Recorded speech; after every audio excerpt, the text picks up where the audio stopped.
AP deputy CM Pawan Kalyan రాజకీయంగా కీలకంగా మారుతున్నారు. ఎన్డీఏలో భాగస్వామిగా ఉన్న పవన్ తాజా ఢిల్లీ పర్యటన ఆసక్తికరంగా మారింది. మహారాష్ట్ర ఎన్నికల ఫలితాల్లో పవన్ ప్రభావంపైనే పెద్ద ఎత్తున చర్చ జరిగింది. మహారాష్ట్రలో బీజేపీ కూటమి ఏకపక్ష విజయాన్ని సాధించింది.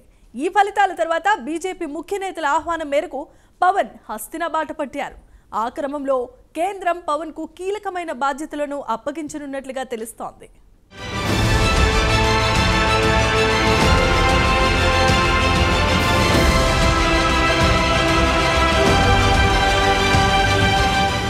ఏపీ ఉప ముఖ్యమంత్రి పవన్ కళ్యాణ్ ఢిల్లీలో బిజీగా గడిపారు. రాష్ట్రానికి రావాల్సిన నిధులు, పెండింగ్ ప్రాజెక్టులు, ఇతర అంశాలపై కేంద్ర మంత్రులతో చర్చలు జరపడానికి ఆయన హస్తినకు వెళ్లారని రాష్ట్ర ప్రభుత్వ వర్గాలంటున్నాయి. దానికి తగ్గట్లే లోక్సభ స్పీకర్ బిర్లా ఇంటి వివాహ కార్యక్రమంలో పాల్గొన్న పవన్ కళ్యాణ్ రాష్ట్ర ప్రయోజనాలకు సంబంధించి ప్రధాని మోదీతో సహా పలువురు కేంద్ర మంత్రులతో భేటీ అయ్యారు. రాష్ట్రానికి రావాల్సిన నిధులు, పెండింగ్ ప్రాజెక్టులు, ఇతర అంశాలపై వారితో చర్చలు జరిపారు.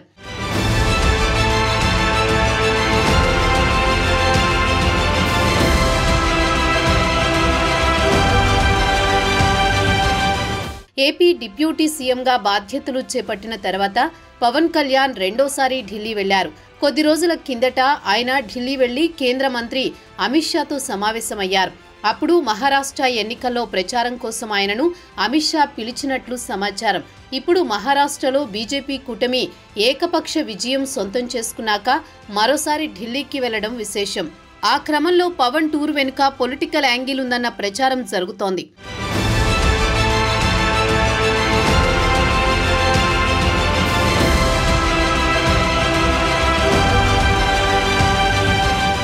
మహారాష్ట్ర ఎన్నికల ప్రచారంలో పవన్ కళ్యాణ్ హిందీ, మరాఠా, తెలుగు ప్రసంగాలతో జనాన్ని ఉత్తేజపరిచారు.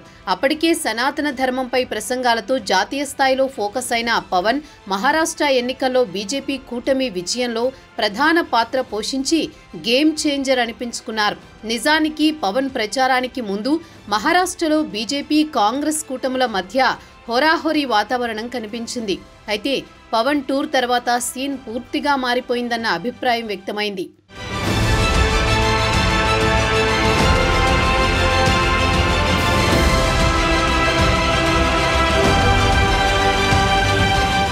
పవన్ ప్రచారంతో మహారాష్ట్రలో కాంగ్రెస్ కూటమి కోటలు బద్దలయ్యాయి.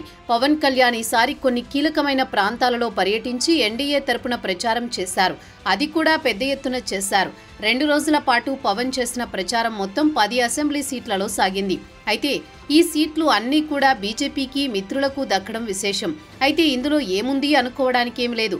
పవన్ ప్రచారం చేసిన సీట్లు చాలా వరకు కాంగ్రెస్ దాని మిత్రులకు కంచుకోటలు. అక్కడ మరో పార్టీ గెలిచిన దాఖలాలు లేవు.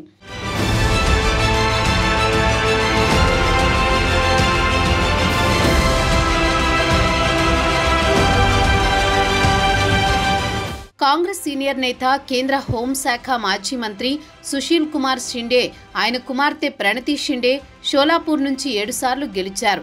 అలాంటి కంచుకోట ఇప్పుడు మహాయుతి కూటమి వశమైంది. అంటే పవన్ ప్రచారం మహిమే అంటున్నారు.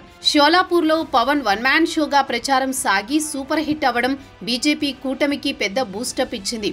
అంతేకాదు తెలుగు ప్రాంతాలు ఉన్న చోట పవన్ చేసిన ప్రచారానికి బ్రహ్మాండమైన ఆదరణ దక్కిందని ఫలితాలు చెబుతున్నాయి. పవన్ ప్రభావం మహారాష్ట్ర ఎన్నికల్లో చాలా పెద్ద ఎత్తున ప్రభావం చూపించిందని, పవన్ ప్రచారం చేయడం వల్లనే ఎన్డీఏకు గట్టి పోటీ ఉన్న చాలా సీట్లు అనుకూలంగా మారాయన్న విశ్లేషణలున్నాయి.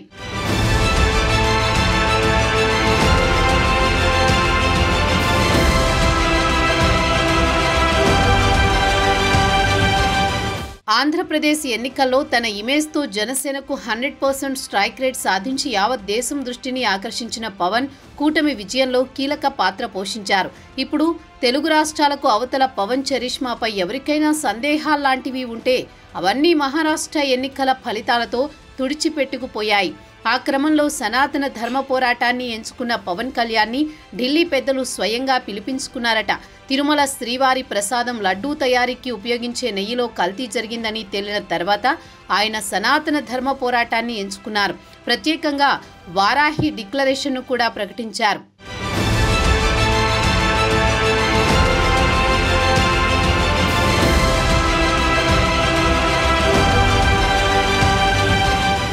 తమిళనాడులో డీఎంకే రాజకీయ వారసుడిగా పేరు తెచ్చుకున్న యువనేత డిప్యూటీ సీఎం ఉదయనిధి స్టాలిన్పై జనసేనాని విమర్శలు గుప్పించారు. దాంతో త్వరలో ఆయనకు బీజేపీ తరపున హిందుత్వవాదాన్ని తమిళనాడులో వినిపించేందుకు పవన్ను ఉపయోగించుకుంటారన్న అభిప్రాయం వినిపిస్తోంది. మరోవైపు జమిలి ఎన్నికలపై ప్రచారం జరుగుతున్న నేపథ్యంలో పవన్ సేవలను దేశవ్యాప్తంగా వాడుకోవాలని భావిస్తున్నారు బీజేపీ పెద్దలు. అందుకే మహా ఫలితాల తర్వాత ఆయన్ని ఢిల్లీ పిలిపించుకుని ప్రత్యేకంగా అభినందించి భవిష్యత్తు వ్యూహాలపై చర్చించారంటున్నారు. ఏదేమైనా పవన్ తాజా ఢిల్లీ టూర్ యావత్ దేశాన్ని ఆకర్షిస్తోంది ఇప్పుడు.